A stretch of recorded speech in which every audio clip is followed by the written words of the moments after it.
Gusto niyo bang makita ang ganda ng Pilipinas? Samahan niyo akong maglakbay gamit ang aking bisikleta at bigyan buhay ang magandang lugar na akin at pag-aralan nung ako elementarya.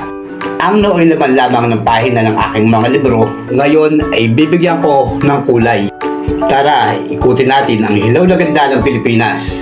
Ako si Kiko Kalikasan at ito ang Philippine Loop Season 2.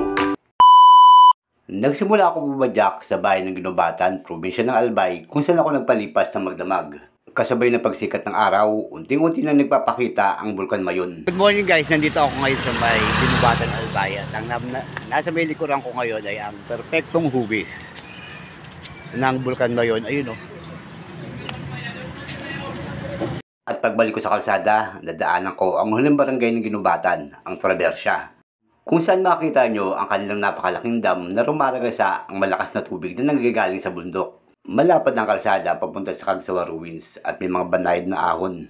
Hanggang sa tuluyan ko na napasok ang bayan ng Kamalig.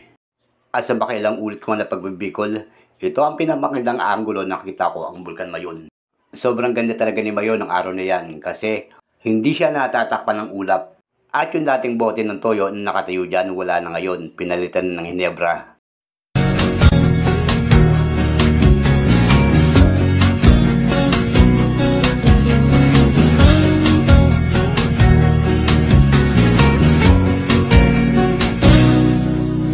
Sundan ko ang bawat laro ng kupunan ko, hinalo sa bawat bolang binibitaw, di mapigil ang mapapasikaw. Hindi relihiyoso, naaalala ko ang mga santo, San Miguel, Santa Lucia, sana manalo ang Hinebra. At nung makalagpas na nga ako sa bote ng Hinebra na nakatayo, nakita ko naman itong nagagandahang bulaklak na lotus sa tabi ng highway. Kaya pinalisilahan ko na rin ang aking camera, dagdag content. Hanggang sa marating ko na ang bypass ng Kamalig, dito ko nakita ng buong buo ang ganda ng Bulkan Mayon. Ang dati laman lang ng aking libro, pinag-aaralan sa subject ng sibika at kultura noong ako elementarya. Na minsan naging laman ng aking exam, ngayon nasa harapan ko na. Ang bulkan na naging saksi sa pagpropose ng marami nating kababayan sa kanyang nililigawan. At naging location mga prenup bago ikasal. Ngayon, paulit-ulit ko nang binabalikan.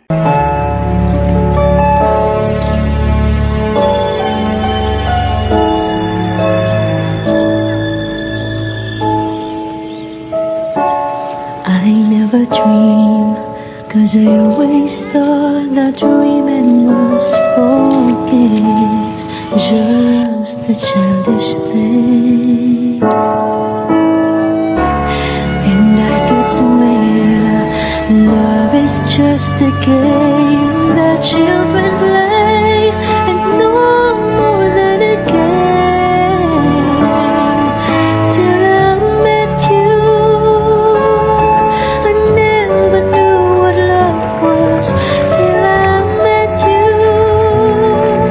this feeling seems to grow more every day.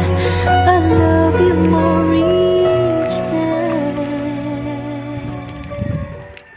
At nang maisipan ko na nga ulit pumadyak, sa bypass ng Kamalig na ako dumaan. At pagkatapos ng ilang kilometro padyakan, narating ko muli ang Cagsawa Ruins. Ito ang simbahan ng Cagsawa Ruins. At saksi ang mga bato na to sa pagsabog ng Bulkan Mayon noong February 1, 1616 na ikininsawi ng mga Bicolano.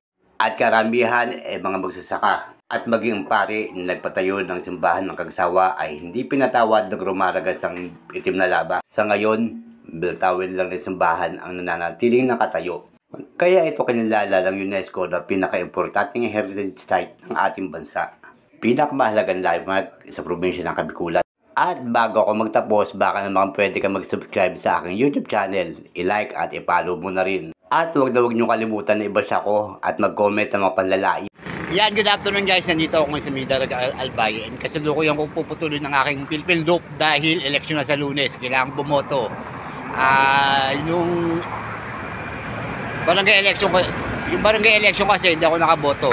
Pag hindi pa ako bumoto ngayon, delikado na. Baka mawala na ako sa voters list. Kaya babalik ko ng Pasig ngayon.